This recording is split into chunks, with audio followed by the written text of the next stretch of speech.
Transmissions detected. Kill them all. And the Creator made man, and by his side woman, father and mother of us all.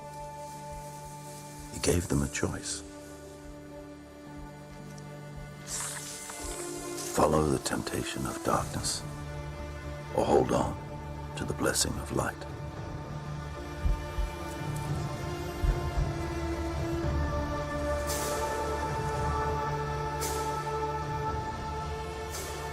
But they ate from the forbidden fruit. Their innocence is extinguished. And so for the 10 generations since Adam, sin has walked within us. Brother against brother. Nation against nation. Man against creation. We murdered each other. We broke the world. We did this. Man did this. Everything that was beautiful, everything that was good, we shattered.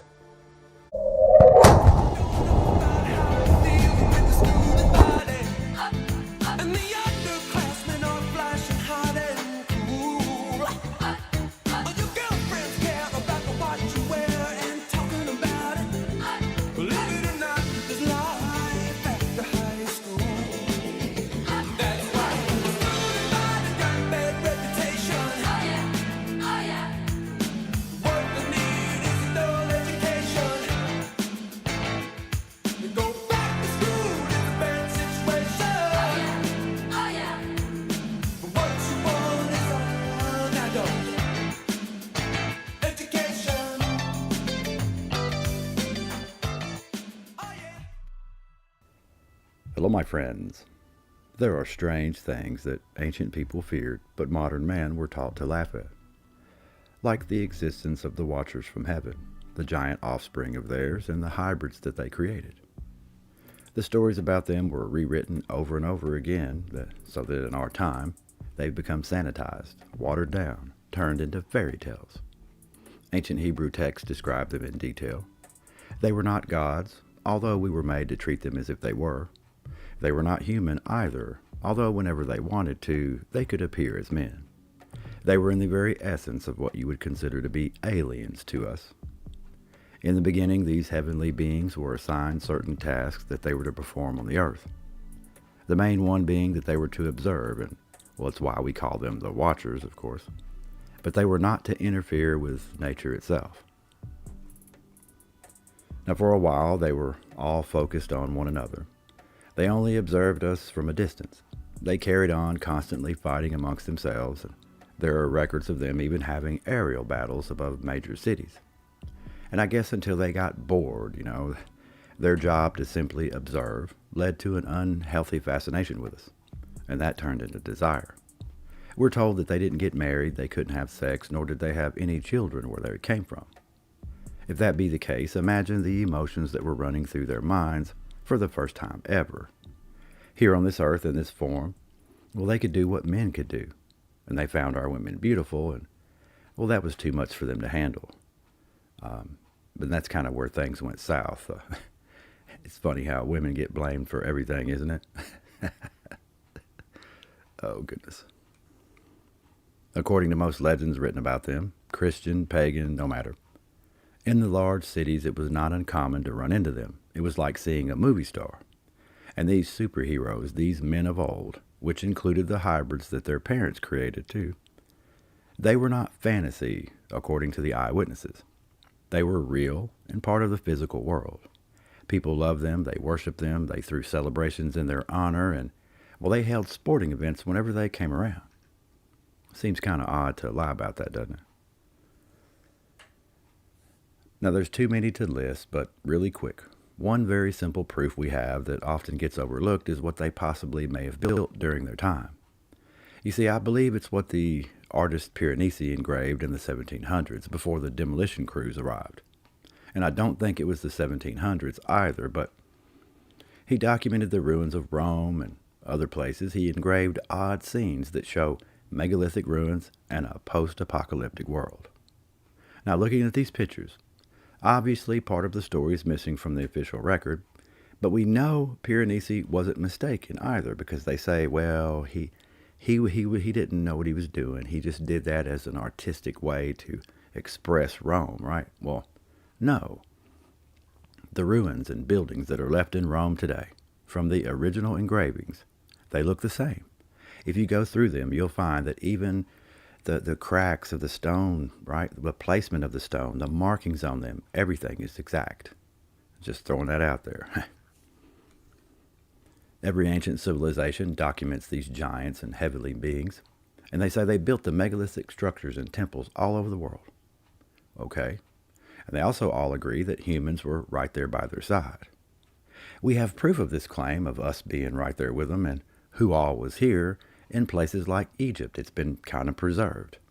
The oldest glyphs we have show how we all used to hang out together as one big happy family. And on this plateau in the middle of a desert, someone cut a flat area in the bedrock. Then they stacked stones into a pyramid. Fire in the middle, yep, always in your face. So in some tombs and on the walls of the temples, we can see depictions of both the giants and the hybrids that they were spawning in. They painted and etched them into everything. And then there's the little people right there next to them. Obviously, it's us, To back up all those pictures and hieroglyphs and glyphs, we have the Dead Sea Scrolls that recorded some of the details and what was going on in Egypt. It says, since you yourselves Egyptians are Egyptians, why do you fight it out amongst one another and have wars about your religion? At this rate, we must not call you Egyptians, nor indeed in general call you men, because you breed up with great care beasts of nature quite contrary to that of men. Never in past ages have they had not one day of freedom, no, not so much as from their own lords, talking about these hybrids. For I will not reproach them, relating to the manner of how the Persians used them in war. And this is not only once, but many times, when they laid their cities waste, demolished their temples, and cut the throats of those beasts, who they esteemed to be gods. Yet if all man had followed in the manner of the Egyptians, the world would have certainly been made desolate as to mankind. It had been filled full of the wildest sorts of brute beasts, which because they supposed them to be as gods. You see, the oldest text we have tells us that our world is not what we've been told told it was. Or everyone was on some really good drugs back then, but I sincerely doubt it. But why has so much effort been put into hiding the past from us? Must be pretty important, right? Yeah. The Dead Sea Scrolls and the apocryphal accounts confirm other religious texts that we have, even some that are so opposite in beliefs, like, the Hindu manuscript, right? Their accounts of these otherworldly beings also describes them as flying around in their Abominations, going to and fro over the earth, right? Interacting with the physical world if they wanted to. They seem to have at one time hung out all over India. And it's funny how there's no other place in the world like India for the little reptile and serpenty god thing, Look at that statue, it's real. I mean, why would you build that? Yeah, but you ever wonder why reptiles? Why snakes? Why does that always come up? Well, another scroll documents this. As a man was walking in the city of Enoch, he was stopped by two watchers who wished for him to settle a dispute they were having. It says he fell to his knees at their feet and offered how he could be of service. They said, Son of man, we cannot decide, so you tell us which one of us is the more beautiful. Which one of us is the fairest of them all, right? Now, to save his own neck, the man simply replied, I cannot decide, because both of you are of equal beauty, my lord. Well, laughing as they both went on their way, the man breathed a sigh of relief, saying, they were terrifying to have to deal with, but more so to even look at. Why? Well, because it says they appeared as men, but their skin was like that of an asp, a snake. So they had scales. You can't make this up. It's what makes it the greatest story ever told, In the book, The Mech of Cain, it contains several fragments of these Dead Sea Scrolls, and one piece says a bit about what the world was like before the Great Flood. In chapter 2, the scroll 1 says this. This is Lamech talking. It says, and the roads and paths were such that no fowl knew them, nor had vultures ever seen them. Upon these paths one could meet man, giant, or a son of God. For this was a time when the sons of God came and mingled with the marked descendants of Cain in the line of Seth. And there was no righteousness in the marked bloodline of Cain until the time of Lamech, and there was none after. This mark was the whiteness, by the way. When Noah was born, he went to Methuselah thinking that his wife had cheated on him with a watcher, right? Because the baby was so white. And Methuselah had to tell him, no, he's just special. So in the line of Cain and also the watchers, they were whiter than the others. And don't get mad at me, it's just what it says, okay? Right? I'm not saying that's true, but pretty funny. During his time, the world was a crazy place, though. Yep. It goes on to tell us, then Lamech did as much right as possible within the corrupt land. He gazed upon the evil, but did not participate in it. Lamech did not rape, and he did not steal. Lamech did not turn his body over to the spirits or the giants for defilement. Lamech would not enter the temples for pleasure, or drank any of their potions that were offered to him. Lamech did not worship the sons of God as the others did, for the sons of God practiced divination, spells, and resurrection, things that were unknown to Lamech. You see, they've never stopped doing that, you know. They love the spirit world and the resurrection thing, you know. And this is where they get it from. This is the old gods, you know. And by the way, the city of Enoch comes up a lot. And, would you be surprised that we do have an old map that's dated about 700 years ago? And I'd say it's much older, but it's the Hereford Map of Monday. It's just so funny. It has the city of Enoch on it.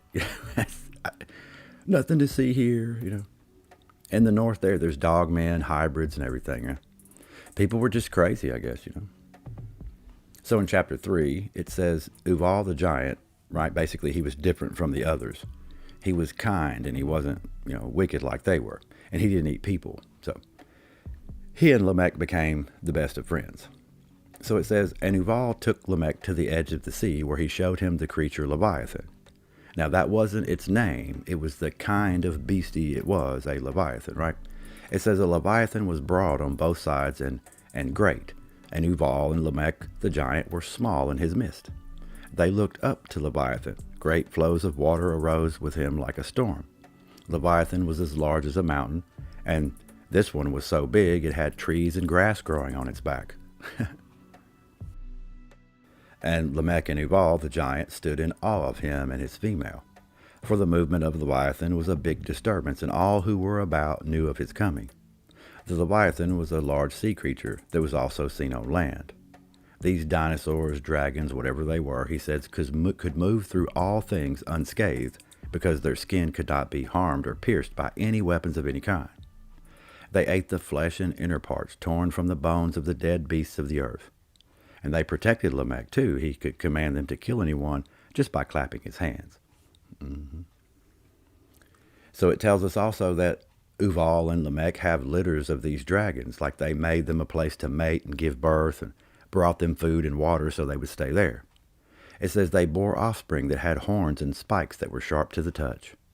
And Lamech gives them to Uvall for teaching him how to train them. All that were born afterwards, it says, were also given to Uvall as payment.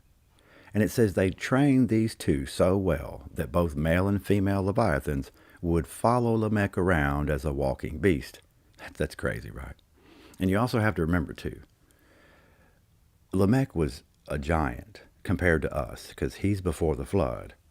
So there's no telling how tall he was. And then if Uvall was taller than Lamech, and he was a giant to him, then there's no telling how tall he was. And then if Leviathan was bigger than him, you know, and made them look like ants, well, yeah, that's how big he was. That's wild, isn't it? In chapter 4, it says that they went to the high places and sacrificed to God for their sins. And these two were so bad, they had done so much in their life, that when they touched the animal on the altar, it burst into flames. I don't know if that happened, but it's pretty funny, right? But they saw clouds roll in above their heads and had no idea what that meant, because it had never rained on the earth before the flood. Wild, isn't it? Of course, after God didn't answer them, what did they do? Of course, they began to worship the dragons, you know. We know that. They made songs up about them, and they explain how every man and beast on the earth were scared to death of those kinds of Leviathans, those kinds of dragons, these huge ones. Well, I'll tell you right now, in our museums, we have smaller skeletons or kinds of them on display. They might not be put together the right way, but they're still pretty scary to look at. And I have a good imagination. I could picture them, very big, right? In chapter 8, the scroll tells us about Lamech's daughter named Naamah. And it was Noah's son Shem's future wife. Now she was beautiful, she could sing, and everyone knew her in the city of Enoch. So Lamech warns her, saying, "Beware of the sons of God, my daughter, stay away from them, for their intentions to you are not of this earth." You see, they're aliens to us, right? Well, she slept with them, she couldn't get pregnant, and she was sterile for whatever reason.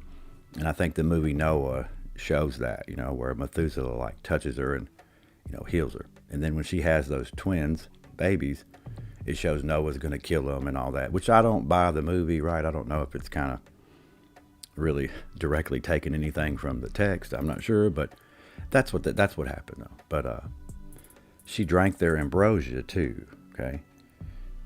I think the ambrosia that they were giving her, that's blood plasma. I mean, they drank blood, right? Okay, so would they drink blood or would they drink purified blood? Yeah. It doesn't make any sense to me either, but whatever. It's the same color, everything.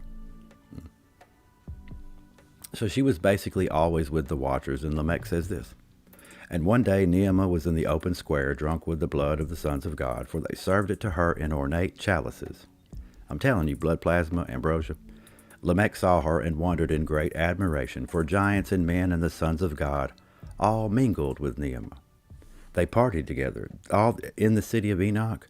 If we could find that city, man, there'd be some good stuff buried, And because it's in the north like that, it's past 60 degrees, so is that what's sitting in the northern land we can't go to for some reason? Who knows, huh? It says, "In all her fornication with the sons of God, Naamah never conceived, and she was never killed bearing a giant," which was what it did to women in that time. "Naamah's flesh was corrupted, for the ways of the sons of God are not man's ways." Get ready for this. "Before Shem married her, Lamech instructed Naamah, 'Do not tell Noah that she had lied with the Watchers in her youth.' Time enough had passed that Noah didn't know anything about it. Noah sought a wife that was upright and pure for his son, but Naamah wasn't any of that. It tells us that as a fact.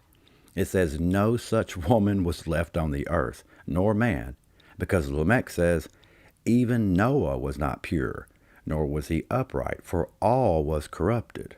I'm not saying he wasn't a good guy. I just think that, everyone was. But now out of their three sons, Shem, Ham, and Japheth, it says Ham was the palest of the three from the mark, his ancestry, okay? Well, this was the corruption that Naamah was said to carry and what she passed on after the flood. So basically, both genetics and ancestry is how we are all corrupted, by the way. So I'm just saying. Check out this story. A heavenly watcher in the city of Enoch was approached by a young man that was dying from a festering wound to his stomach. Falling at his feet, the man begged the watcher relentlessly for him to heal his body so that he may live. Simply irritated by his presence, the watcher agreed and gave him a drink from his flask, his ambrosia. When the man had consumed only a small amount, he fell to the ground as if he were dead. Now, whoever wrote this account states that in those days, just like Lamech says, the angels, the giants, were especially mean and wicked to us. They hated us ever since the beginning. And, I guess if they used us for, what it was worth. So the watcher began to laugh uncontrollably as he told the man of his fate. He said, "Rise now, human, for you are healed. From this day forward you will feel no pain, nor will you be afflicted by a mortal sickness. You will be as I am, and you shall live forever." But it was a dirty trick. He then said to the man, "You must dwell in the night, for the rays of the sun will burn your flesh to ashes. No longer will you crave food or drink. It will be as dust in your mouth. Now, Son of Man, you must drink the blood from the living, or you will surely die. And this is the price that must be paid, and you will live forever as I do. You see, this is what I call the vampire curse. The first mention of it being what Cain's curse was for murder. The angel allegedly told Cain about the same exact thing. The book Cain of Ur details it, and it also details the vampire lore that you've heard your whole life. What happened to Cain and all that, allegedly again. Anyway, it goes on to say, and the sons of God in the midst of the city of Enoch were mighty. They had power and authority, and they had their way with anyone who they laid their hands upon. And the sons of God showed men how to mix the blood and make the other abominations in the city of Enoch. Now, how would he know, how to do that? Are these people making this up, or did this really happen? I say it happened. The sons of God were extravagant. They ruled over the city with misery, and there was no rest in their hatred. With this misery, they mocked men with songs for their destruction, saying the wicked is singing. The scroll's a little messed up, so that might not have sounded right. It says, and there was violence on the earth and violence in all things, for there were less women, and the men continually sought strange flesh for gratification. The wrath of all living things was a force that the earth had never seen. Evil spread like locusts, resting upon every part of the land, and there will never be evil such as that again. Get this. And men of that time changed into beasts, and the beasts changed into men. And men yielded to the beasts and the birds to lie with them. And the men were raped mightily, and those between the land of the dead and the living mated with them as well. And the Gantiqua was among them. And that is a werewolf, by the way. The vampire's keeper during the day, Can't make this up. The greatest story ever told, Once the Watchers went away, for whatever reason, we can argue on the details, but it's unclear whether their physical bodies were taken or they were changed into something else. But there was a curse that was put on someone. We don't know who. It says, no longer will women and men worship you and fall at your feet in submission. No longer will you be able to overcome them with your might, for your stature will be that of a child. No longer will women lust over your beauty, but you shall appear to them as a terrifying sight. Draped in sulfur and brimstone, you are cursed until the end of days. Now, that's scary. Sounds like a gray alien if I didn't know any better, but I'm sure it's not. But kind of an exact description, isn't it? Now, could some of the ones that didn't get arrested or put in chains, the ones that didn't sleep with women and have children, could they have had this curse put on them instead of being bound in the Euphrates or thrown down below, right? And their giant offspring, they remained in contact with them after they lost their physical bodies, whatever happened to them. And the Nephilim offspring, or Rephaim giants, are who built all the enormous temples and structures we marvel at today. Even the altars to demons and serpenty dudes. They did it all. Eventually, with mankind at their heels the entire way, and people were right there with them, no matter what anybody said to them, I guarantee you they would not listen, They learned to use blood and summon and speak to these watchers like they did. And when the giants all died off, well, the same spells and incantations and rituals worked to summon their spirits too. I'm sure modern technology has greatly helped them with this problem. But you see how just a few stories tell of a way different world than what we were told it was. And, that's part one of the greatest story ever told. So I'll shut up now. My love to you all. I'm Wild Dog, and I am out of here.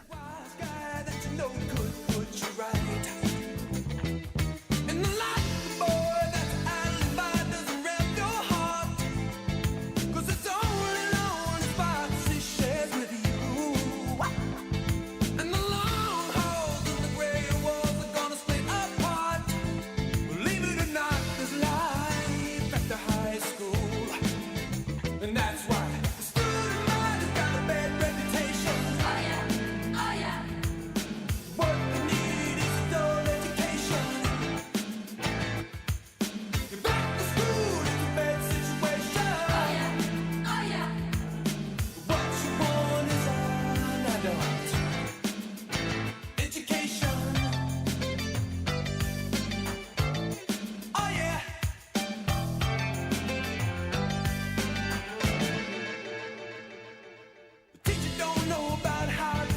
be over by the window, and I could see the squirrels, and they were married, but then they switched from the swing line to the Boston stapler, but I kept my swing line stapler because it didn't bind up as much, and I kept the stapler. Sorry.